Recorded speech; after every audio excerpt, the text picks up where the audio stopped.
Good morning, students. Welcome to Real Analysis Live Lecture. In this lecture, we'll discuss about complete metric space. Okay, so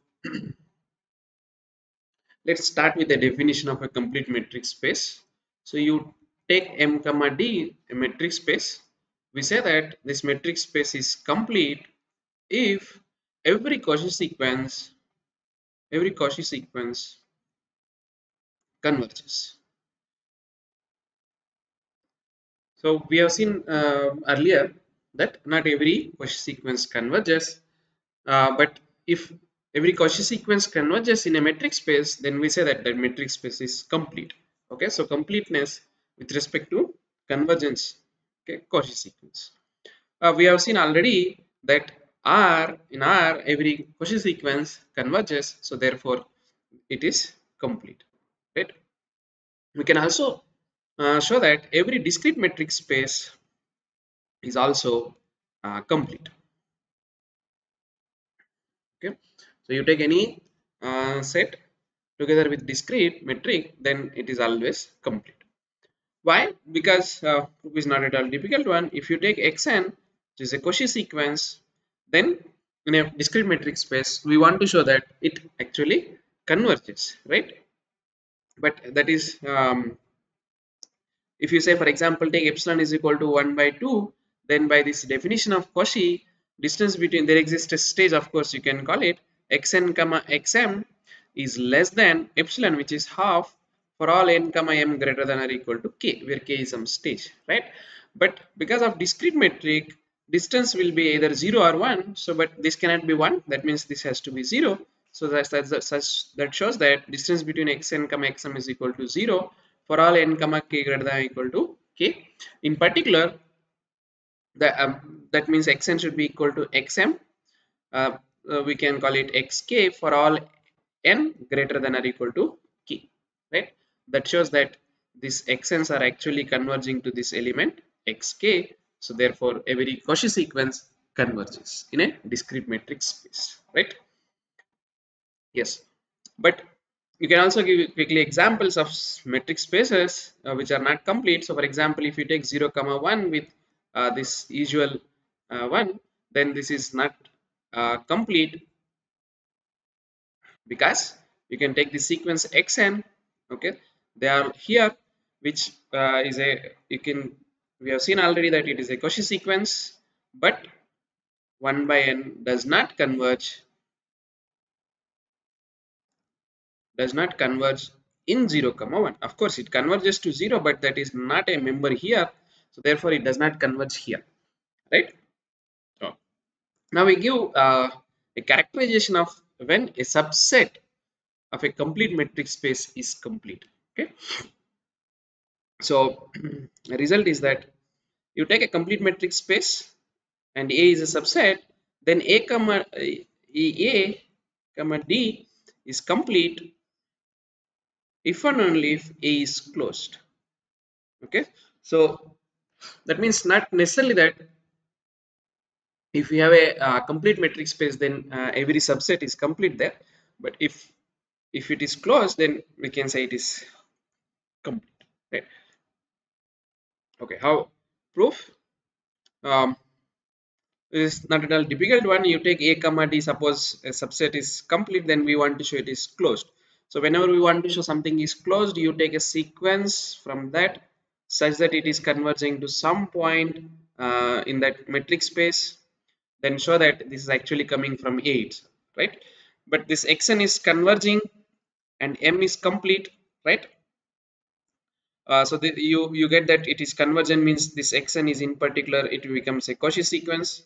Now because we have assumed that A comma D is complete, every Cauchy sequence should converge in A. So that means this xn, okay, should converge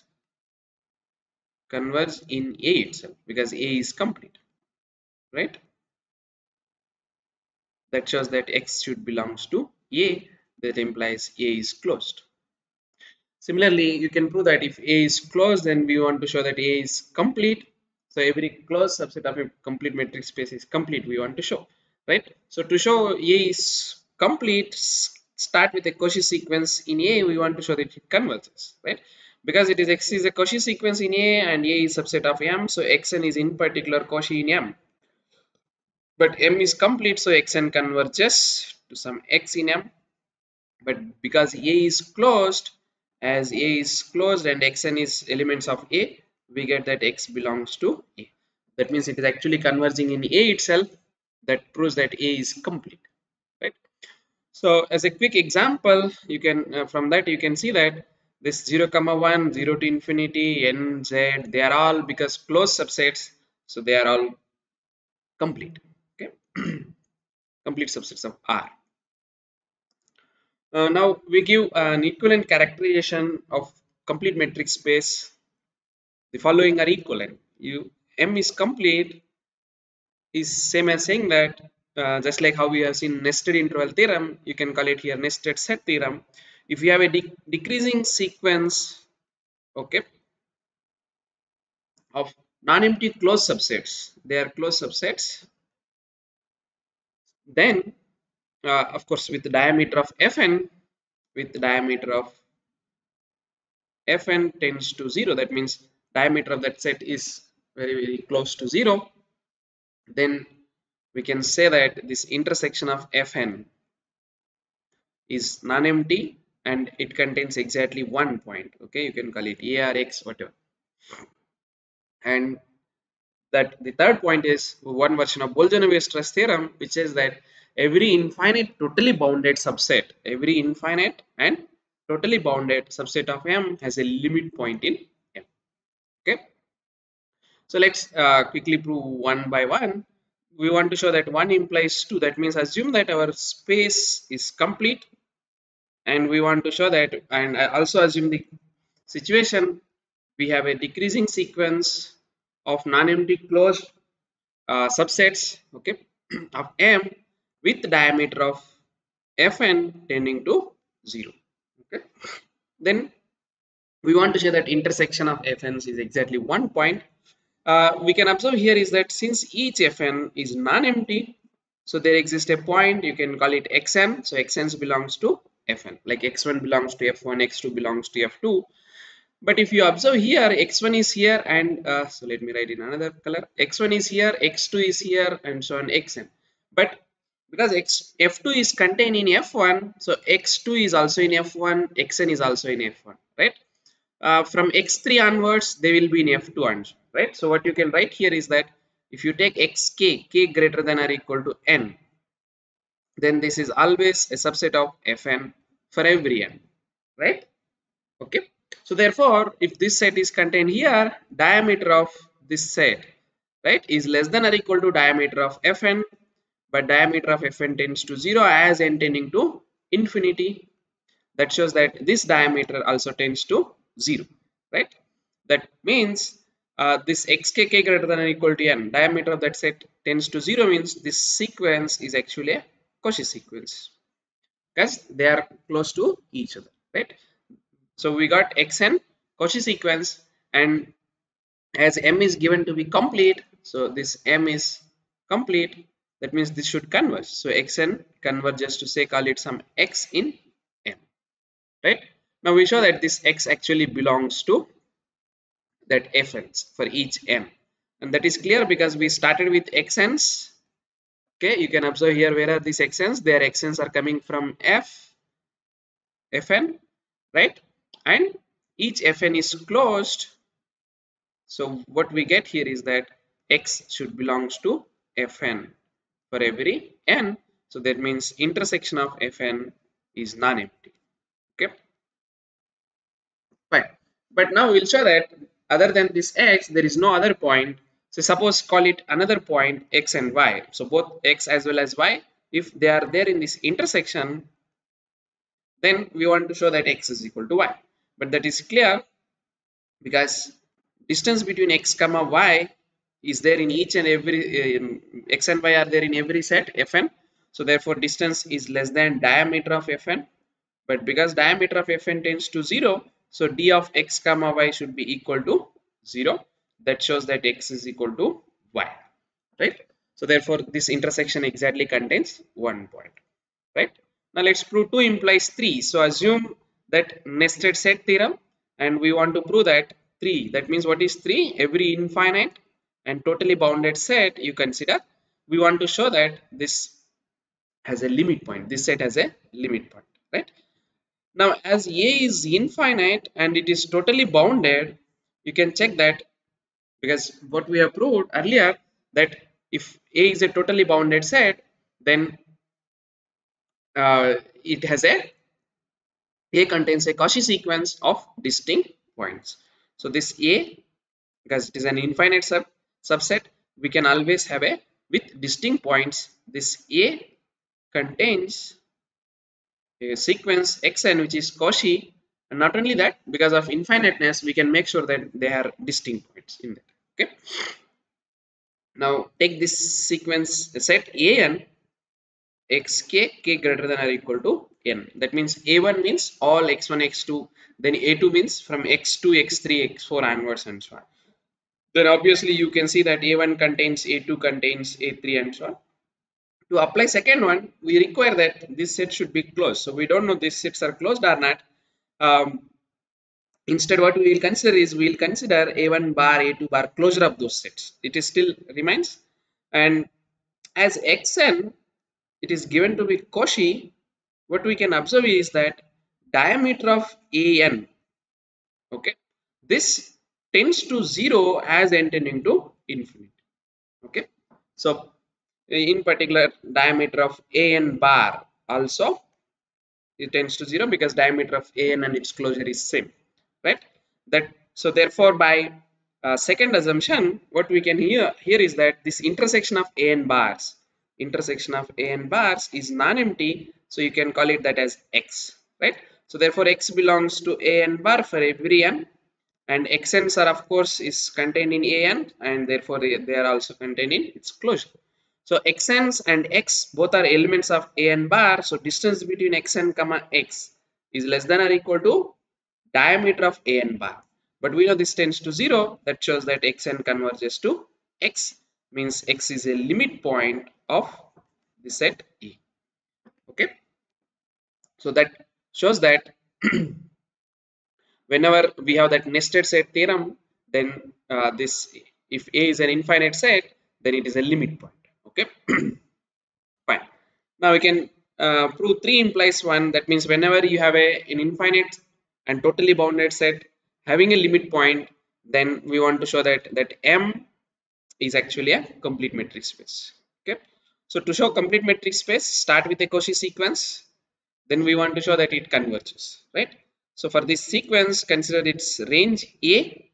Then what we know is, we know already that this range set is totally bounded, which we have already proved, right? So this A we got as totally bounded, right? Now if A is a finite set, then because it is a range of a sequence, so you can get a subsequence converging to that. So we are done. So assume A is infinite, so we have an infinite set which is totally bounded. So therefore by assumption, what we know is that it has a limit point, call it as x. Okay, so x is a limit point of this set A. What is meant by that? A limit point means every ball around x of whatever epsilon it may be, right, intersects A other than x. This is non-empty. So in particular, if I take epsilon is equal to of the form 1 by k, then this is non-empty. So there exists a sequence, you can call it xnk, belongs to ball around x of radius epsilon 1 by k. Okay, and they are also elements of A, right? So we got a sequence xnk converging to x, right? It is a subsequence of xn, right? Now as xn is a Cauchy sequence, because we started with a Cauchy sequence, and whenever a subsequence converges, the original sequence also converges, because it is Cauchy. So xn also converges to x. So we have started with a Cauchy sequence and we shown that it converges. That means M is complete, right? Very good. So this is uh, 3 equivalent characterizations. Completeness is same as, you can say, nested set theorem, which is same as one version of Bolzano-Weierstrass theorem. Okay. Fine.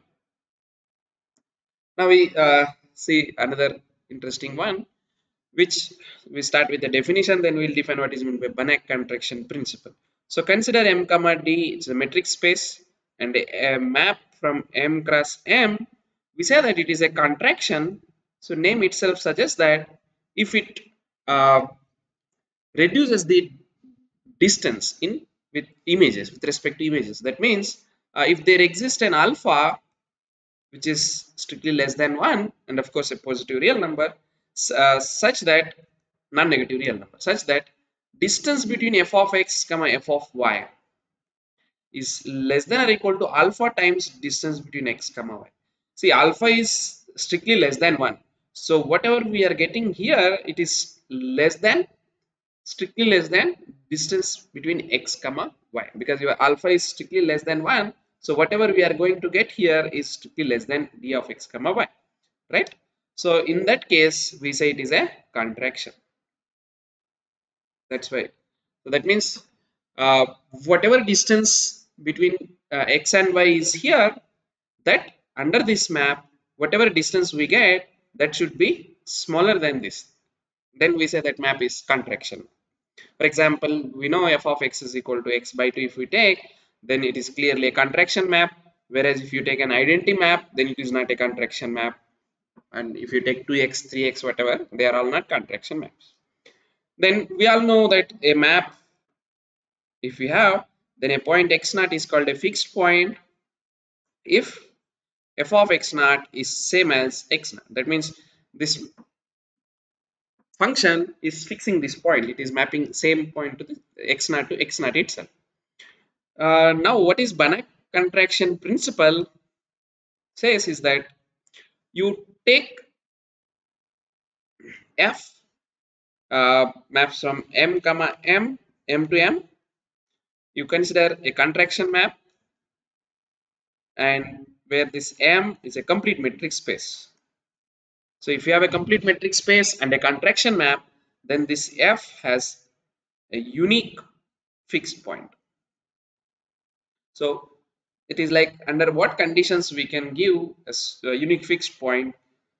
If if we have a complete metric space and a contraction map, then this f always has a fixed point. Or you can say it in another way, that any contraction map in a complete metric space always has a fixed point. Okay, you can call it f of x naught is equal to x naught. Then not only that, we can also prove that if you take any x, then the iterates, that means f of x, then f1 of x, f2 of x, and so on, fn of x, which is nothing but f of x. Okay. What is this f2 of x? Is nothing but f of x. That means we are finding x, then its image, and so on. Okay, it also converges to that fixed point of f, whatever we are calling about. So if you call it this is a fixed point x naught, then if you start writing here x naught, then it converges to x naught. Okay, fine. So Banach contraction principle says this. The proof what we will show is here is that first we will show that for any x naught in M, you take any x naught in M, the iterations fn of x naught, okay, it actually converges. Because we are in a complete metric space, it is enough to show that this fn of x naught is actually a Cauchy sequence. Then, because in a complete metric space, we know every Cauchy sequence converges, right?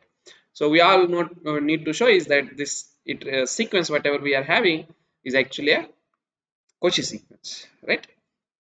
So because our given f is contraction, so we get something that there exists some alpha, of course it is strictly less than 1, such that distance of these images is always less than or equal to alpha times distance between x comma y.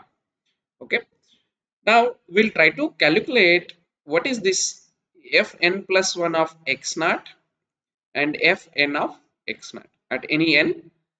Say for example, distance between f2 of x naught and f of x naught. Okay, this you can write as distance of f of fn of x naught and f of fn minus 1 of x naught.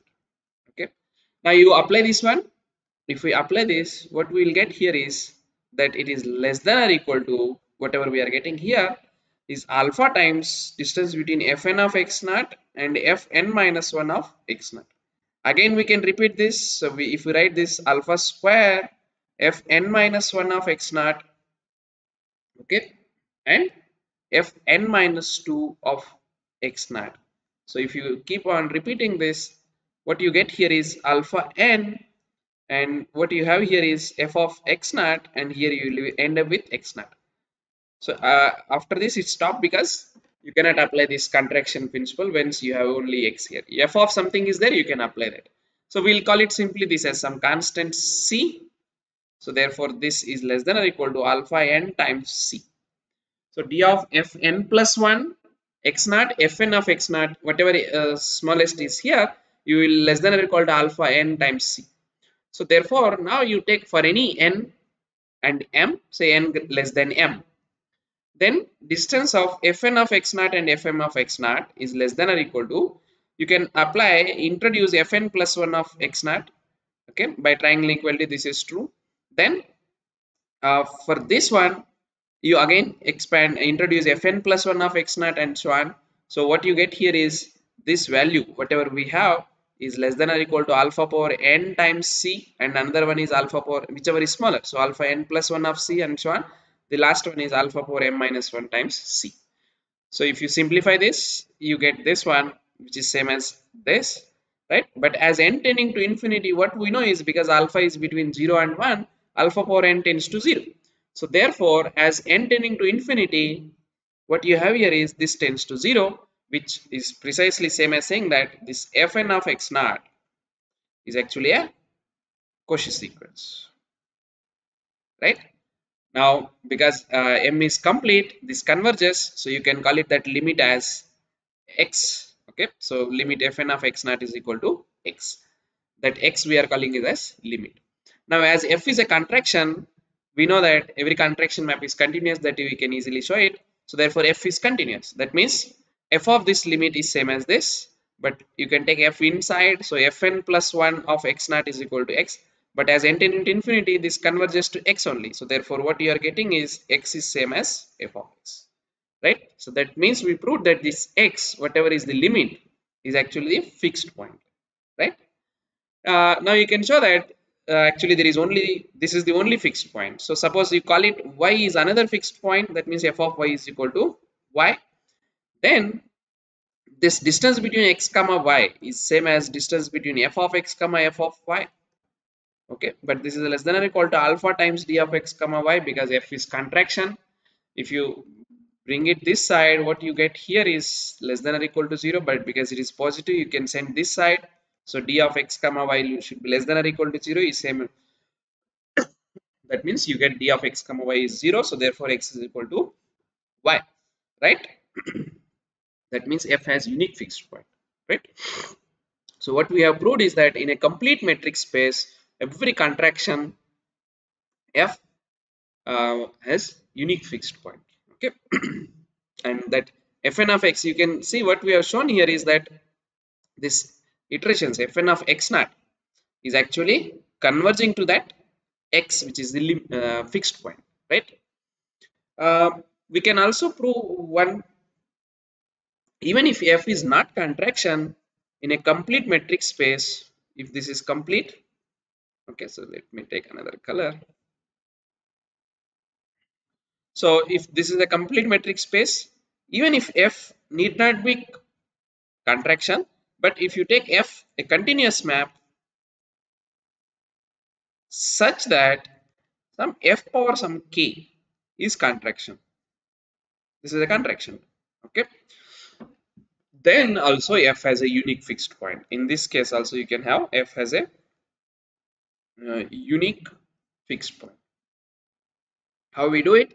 It actually, you can say it is a corollary to the previous Banach contraction principle, because whatever we have applied earlier for f, this proof we will apply for Banach contraction principle, we will apply for fk, because fk is a contraction map, right? So therefore Fk has a Fk, this Fk has a fixed point, has fixed point by Banach contraction principle. You can call it say x naught, right? What is meaning of that? So therefore Fk of x naught is same as x naught, right? Okay. Now we can also show that this f of x naught is also a fixed point of f of k. Why? Because f of x naught is same as fk of x naught, but fk of x naught is x naught, so this you are getting this. That means this f of x naught is mapping to f of x naught under f of k. Therefore, this implies f of x naught is also a fixed point of this function fk, but by Banach contraction principle, this fk has only a unique fixed point, which is x naught. This implies f of x naught has to be equal to x naught. That shows that x naught is a fixed point, right? Therefore, this is a fixed point of f, right? And that is what we want to prove. And because this fk has unique fixed point, namely x naught, so this also has a unique fixed point, right? These are all some of the properties of complete metric space. Next class, we'll see completion of a metric space. That means if our given M is not complete, then how we can make sure that it has a completion. Okay, so we'll stop here.